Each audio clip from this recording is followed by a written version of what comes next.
This is Tech House and Speed.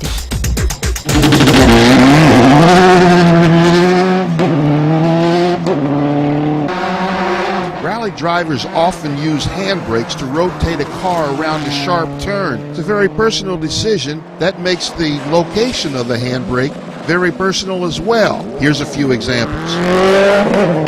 While Ken is signing autographs for his fans, what I want to point out is what's going on inside the car. Alex is getting ready for the next day of rallying, but the handbrake that Ken has in the car is different than practically any other handbrake that you'll see, largely because of the gear shift, the paddle shifts that are up on close to the steering wheel.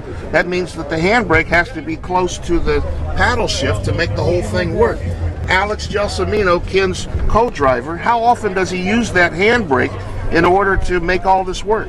Only on very tight hairpins. You just use it to break loose the back and the car turn around quickly. But otherwise, on very fast flowing corners or even technical parts of the stages, you don't use it. It doesn't use the. Does it ever get in the way of you, or you ever get in the way of it when he has to use it?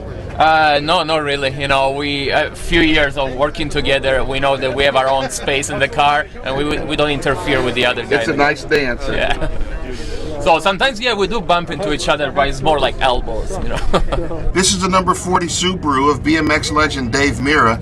You can see how he has his handbrake right by the gear shift lever. It makes sense. He could go right from here to here and do whatever he needs to do on it. I can see it's hooked up, but it's simple. One simple move from the gear shift lever to the handbrake. Bill Bacon, you put your handbrake right next to the gear shift, which seems to be the most common, but you said that you almost don't use it at all.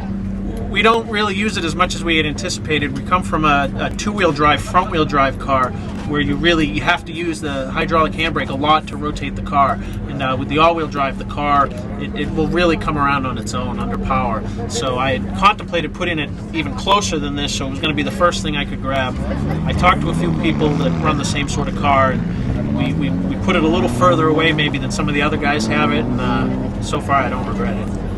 Jim McKinney, you were the 2009 Super Production champion. You didn't even use the handbrake until later in the season. Yeah, we never found much of a use for it other than maybe a hard one or a two corner, and it was always, we just found a way to not use it so we can keep the tires spinning and stuff like that. A lot of my hill climb racing, I used to drive two-wheel drive, so I never, I could always just pitch the car around the corner, so I got used to doing that with this. We got the X Games were running on asphalt, and I wasn't able to pitch the car. So we called up Reese Millen and Stefan Verdier, and they hooked us up with a handbrake out of Reese's drift car.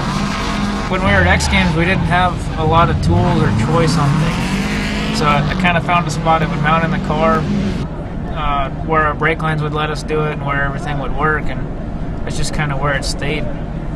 So I put a shorter handle on it just to keep it out of the way. This is Tech House and Speed.